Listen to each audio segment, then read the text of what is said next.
I'm back. Listen, you guys, I know I missed posting last week. This is what we mean by semi-regular. Am I gonna give it to you every week? I'm gonna try. Is that a promise? Oh no, it's not! Anyway, my name is Logan and welcome to the Bi Book Boy. If you're new here, I am a chaotic bisexual and I read books. I'm coming to you at the fresh time of 6:30 a.m. Freshly showered bro-dried. Bro-dried. Anyway, my hair's blow-dried, my skin is washed, I'm in a comfy hoodie, and I'm not yet caffeinated. This one's gonna be a fun one, guys. But first, if you want semi-regular chaotic bisexual content, like, subscribe, and hit the notification bell so you can get my videos whenever I choose to post them. Quick story about me. This week included a lot of traveling for me for the first time in quite a while. I got to go see my boyfriend, who has been quarantined in a different state, and I haven't gotten to see him in 4 months. But on the plane ride there and back, I read The Shining. Wait, hold on. He is Johnny. No, I don't think that worked. I just went and got a hat. It's who I am. I don't feel right filming without a hat. The Shining. This book gave me a lot of stinking opinions, and I'm gonna give them to you. One by one by one. I was unaware because I had not read this book before. I know, shocker, I've read a lot of Stephen King, just not this one. The book and the movie are two very different things. Apparently Stanley Kubrick despised Stephen King, and vice versa. Thusly, Kubrick threw out a lot of his ideas and created some of his own. The Shining is about the Torrances. They are a family that are down on their luck, and in order to make a little money and make ends meet, they take a job being the caretakers of an estate in the mountains of Colorado called the Overlook Hotel. This means that they're gonna go up in the frozen, snowy, terrifying, dark winters of Colorado, way up there in the mountains. I grew up in the mountains, by the way. Middle of nowhere. And they're gonna stay there from the beginning of winter till the end of winter when no one is there because the hotel gets so snowed in that nobody can drive up there. Or at least they couldn't in 1970? When is this book copyrighted? 1977! Anyway, while they're there, things start happening. Jack, the father of the state, starts hearing voices that we initially think are just his internal monologue, but eventually we realize his internal monologue is pretty toxic. You guys, it just got quiet. That's terrifying. Okay, here's what's going on. His internal monologue is pretty toxic and starts telling him to do some pretty awful stuff. Torrance's 5-year-old son, Danny, basically he's a psychic. It's like he can read minds. Good morning, Mr. Truck. He can read minds. He can also project his thoughts into other people's heads and make them go ba-bam for a second, you know? He can also see the future. He can also see the past when he walks into a place, which is bad for him here. Spoilers, the Overlook was not a good place. Lots of people have died there. Lots of shady stuff has happened there. Little baby Danny starts seeing things. At first you're like, oh, these are just creepy remnants of the past, but then said things start to come after him. The hotel is haunted and it keeps the souls of people that die there and it wants to take theirs next. How's it gonna do that?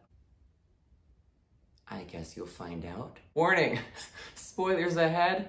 There's also spoilers behind. So if you're watching this video, it's a deep dive. This is the only book that I read this week, so I'm gonna talk about it in more detail, thus therefore you're gonna get spoiled.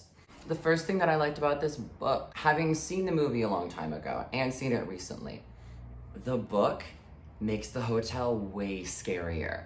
I will say there's something in Stanley Kubrick's movie that it's all of the horror aspects of it are very artsy and the waves of blood coming out of the elevator are just and it's very artsy, so it's beautiful and mesmerizing, so you can't look away, which forces you to see things. But his scares in the movie are don't hate me, Stanley Kubrick, if you see this, I'm sorry.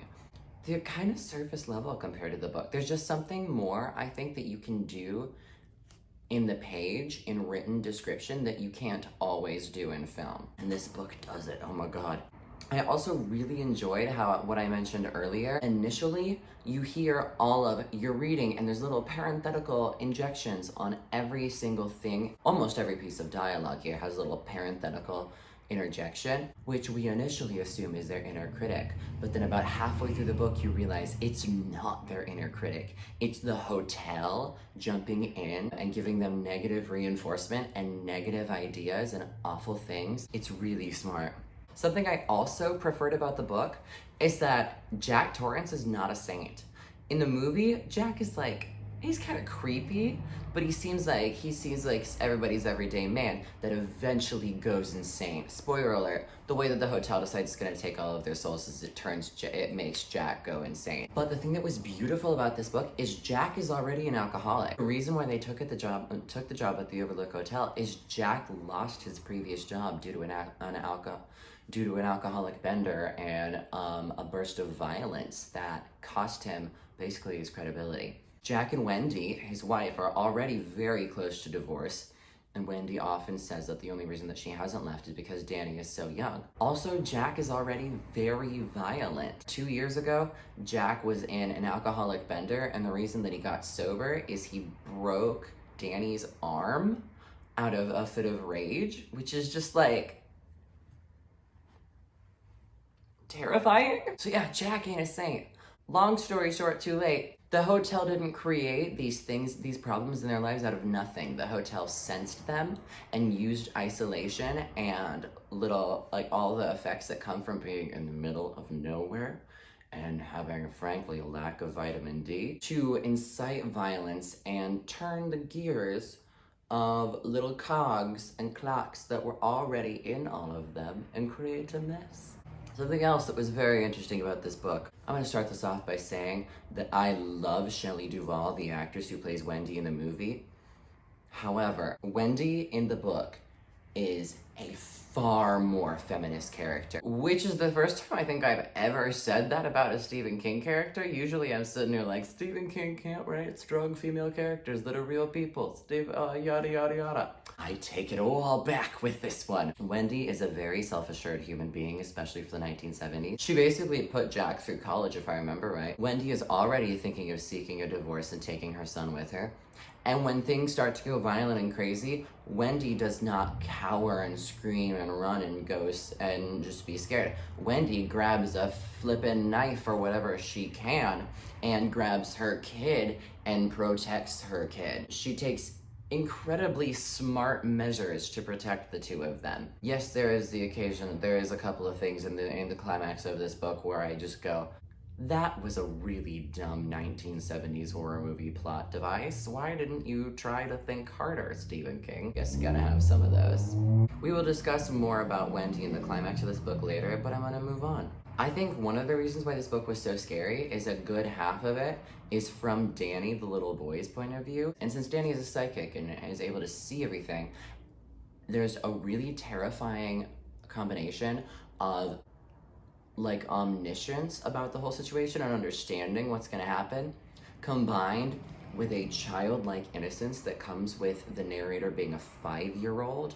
Also comes with this sort of mistrust of himself because society, especially in the 70s, likes to disregard the fears of their own children, and it turns into a whole mess. It's really good. Also, Danny has this invisible friend named Tony, who is kind of like the manifestation of his psychic abilities, and that Tony often shows up and is like, bad stuff's gonna happen. Like the red rum. I don't know if I can put a clip in here for copyright, so I'll just do, the whole red rum.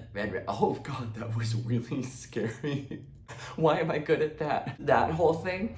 That's Tony initially, if I remember right, in the book. Spoiler alert, we find out in the climax of this book that Danny's full name is Daniel Anthony Torrance. His name is Tony. He's Tony. Tony is himself, and the Tony is in him. The Tony has been in him all along. You guys, Tony is Danny's Patronus. Yes! I I'm casting a Patronus. Anyway, another interesting mental journey for me that we have to discuss because of the obvious title of this channel. There's a lot of homophobic and biphobic slurs in this book. There's this entire chapter and this entire character who just says some of the most homophobic 1970s stuff I have ever read in my life, and that was kind of a con for me at first. But then the more I read it, the more I realized something. Not all the characters have those feelings, and not all of them say those things. Then I started thinking, perhaps Stephen King is placing said really homophobic slurs into the minds of the characters that we are not supposed to like, because the characters that do say things like that initially, like the characters that do say things like that end up being ones that we are not supposed to like. These are not good people. The fact that the hotel is placing all of these homophobic thoughts in people's minds actually makes it more terrifying to me, and I don't know if Stephen King did that on purpose in 1970. You know, it's like a little red flag of like, if they don't like gay people and bi people and LGBTQ plus people, they're probably a murderer. I don't know what that was, you guys. This was supposed to be a flag, but it turned into a shark. It's so early. I'm not done with my coffee yet. Another character that I think was way more fleshed out in the book than the movie is the character of Dick Halloran. Dick Halloran is the chef at the Overlook who gives them the grand tour-ish, kind of the kitchen. And then he has a moment with Danny where he's like, hey, guess what? I'm psychic too. Oh, by the way, Dick Halloran is the person that calls their psychic abilities the Shining. I struggle with the character of Dick Halloran because on one hand, I think it's really cool that we have this older psychic man. He does eventually save the day. Spoiler alert, the ending of this book is completely different from the movie. But anyway, I think it's really cool and forward-thinking for 1970 that Stephen King has his eventual hero of the book be a person of color. There's just something really cool right now about going back and reading a book about a black man who saves the day. That being said, there are some things and some dialogue that Stephen King writes for Dick Halloran that are very, very racist in tone. I understand that the 70s were a different time. I do not think that Stephen King was trying to be racist. However, there's just certain pieces of dialogue that really sound like you're reading the script to a minstrel show. So therefore, I don't know whether I think that Stephen King did this character justice or not, and I wish that it was done better. And I'm not gonna sit here and be like, it was the 1970s, it was a different time, because while it was a time, that doesn't mean that racism was not wrong then. Racism is wrong. If you don't agree with that, I don't know what to tell you nowadays. But the last obvious difference, the climax. There are like little bits and pieces that Stanley Kubrick took, like for instance, Jack's like swinging the mallet around and being like, come here and take your medicine and things like that. Oh, by the way, it's not an axe in the book. It's a roque mallet, which is like a croquet mallet but with one soft end. But nobody really knows what that is, so I think they just turned it into an axe in the movie because an axe is more threatening anyway. Although I think there's something more scary about being beaten to death with a mallet versus being chopped to death. However, the Here's Johnny scene from the movie where Jack splits the bathroom door open and it's his face, his one eye, and he goes, here's Johnny. That one sounded like an old woman. Minus the here's Johnny dialogue, because that was improvised by Jack Nicholson, fun fact. The direct shot of his eye like peeking through the door after beating the thing is directly taken out of the novel. It was like Stephen King was like, you're gonna make a movie about this, and this is where I want you to place the camera when this happens. So I really appreciate that. Also, Jack does still get locked in the storage room, which is really cool. That being said, there's a whole thing with the hedge animals actually being alive and basically trying to eat Dick Halloran alive. This is terrifying to read, but I do think it would be hilarious to see in a movie, so I'm glad that they changed that, I will say. Also, Wendy doesn't just scream and run away when she's being chased by Jack with the mallet. Wendy stabs him in the frickin' back, and it's awesome. She doesn't retreat immediately, she fights back and then eventually retreats when she cannot physically do anything else. And then it's terrifying. There's this moment where Wendy thinks she has killed Jack and she starts to mount the stairs to go back and try and find Danny. And she's in the stairwell and you hear Jack's voice just echo off a little like, "Here I come," sort of thing, which is just shivers down the spine scary.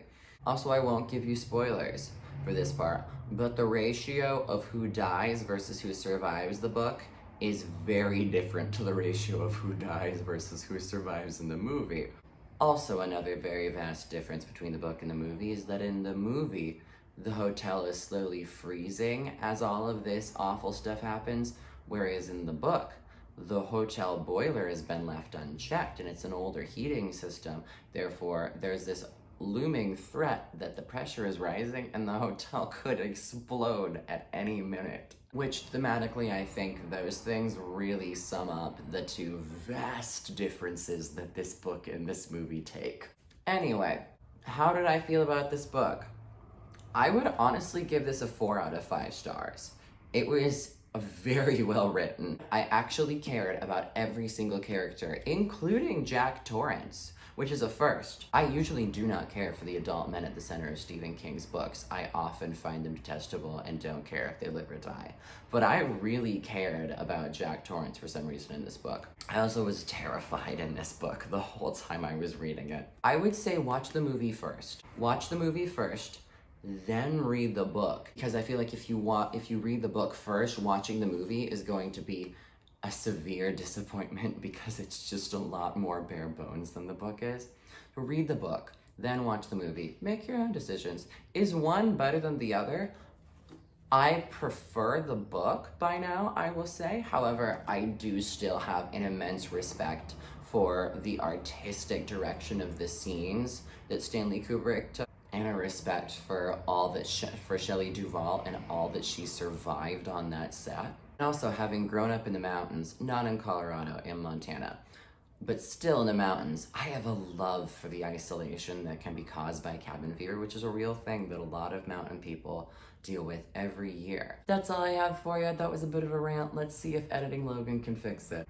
Go read The Shining. It's really good. It was a fast read. I read the 650-page book in 2 days. Honestly, in 2 flights. Anyway, if you want semi-regular chaotic bisexual content, you know what to do. This has been the Bi Book Boy, and I'm saying, bye-bye. You guys, I just realized I'm wearing a hat and a hood at the same time.